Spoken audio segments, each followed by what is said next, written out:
இந்த பிறவி அவன் அருளால் கிடைச்சிருக்கிறது, அவனுக்காக நாம் செய்து அவனோடு கலந்து விட வேண்டும் என்பதே இலக்காக இருக்கும்.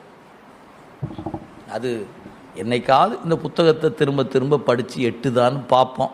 எட்டு அன்னைக்கு தான் உங்களுக்கு தெரியும் இறைவன் நம்மை இந்த உலகத்துக்கு ஏன் கொண்டு வந்து வச்சிருக்கிறான் அப்படின்னு கேட்டால், அவனோடு கலப்பதற்கான வாய்ப்பை நமக்கு கொடுப்பதற்காகவே என்பதை மனம். வேறு எதுக்காகவும் இல்லை. நாம் வீடு கட்டுறதுக்காகவோ பங்களா கட்டுறதுக்காகவோ அப்படி இருக்கிறதுக்காகவோ இப்படி கட்டுறதுக்காகவோ அதுக்காகலாம் நம்மளை இந்த வாழ்க்கைக்கு நாம் வரல. நாம் பற்ற வேண்டியவனை பற்றுவதற்காக வந்திருக்கிறோம். அதுதான் இலக்கு. அதுக்கு போகிற வழியில் அப்படி சின்ன சின்ன பயன், இதுக்கு பேர் இடையிடையே வருகிற பயன்கள். நமக்கு முழுமையான பயன் அவனை பற்றுவது தான். போகிற வழியில் சும்மா போன ஏன் போவானே, அப்படி இதை கொஞ்சம் சாப்பிடுப்பா, அதை கொஞ்சம் சாப்பிடுப்பா, அதை கொஞ்சம் சாப்பிடு, அப்படி கொஞ்சம் அனுபவிச்சுக்கிட்டே போ. ஆனால் அனுபவம் நமக்கு அதுதான்.